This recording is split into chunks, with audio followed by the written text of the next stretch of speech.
Product பார்க்க போறோம்னா வர கார்த்திகை தீபத்துக்கு ரொம்பவுமே யூஸ்ஃபுல்லான ப்ராடக்ட் தான் பார்க்க போறோம். சின்னவங்கல இருந்து பெரியவங்க வரைக்குமே நிறைய பேர் விளக்கேற்றுறதுக்கு ஆசைப்படுவாங்க. ஆனால் சின்ன குழந்தைங்களால அதை ஏற்ற முடியாது. ஏன்னா கை சுட்டுப்பாங்க. ஏன்னா அதை எண்ணெய் ஊற்றி திரி போட்டு ஏற்றணும். ஆனால் அந்த மாதிரி ப்ராடக்ட்ஸ் அந்த மாதிரி ப்ராப்ளம்லாம் இதில் இல்லவே இல்லை. ஏன்னா இதில் தண்ணி ஊற்றினாலே போதும், அழகாக இந்த விளக்கு எரியும். எப்படி எரியுன்னு பார்க்கலாமா? வாங்க பார்க்கலாம்.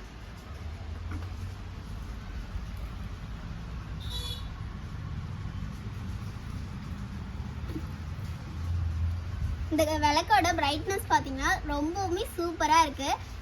இதை நீங்கள் சின்ன குழந்தைங்கள்ட்ட கொடுத்து ஏற்ற சொன்னீங்கன்னா அவங்க ரொம்பவுமே சந்தோஷமாக இந்த விளக்கை ஏற்றுவாங்க. இந்த மாதிரி விளக்கலாம் உங்களுக்கு வேணும்னு நினச்சிங்கன்னா நம்ம கார்த்திக் ஸ்மார்ட் திங்ஸில் இருக்குது. வேணுன்றவங்க கீழே தட்டி இதை கான்டாக்ட் நம்பருக்கு கான்டாக்ட் பண்ணி உங்கள் ஆர்டரை ப்ளேஸ் பண்ணிக்கலாம். தேங்க்யூ. மறக்காமல் இதை ஆர்டர் பண்ணிவிடுங்க. ஏன்னா இது ரொம்பவும் யூஸ்ஃபுல்லாக இருக்கும். தேங்க்யூ. பாய். நம்ம நெக்ஸ்ட் வீடியோவில் சந்திக்கலாம்.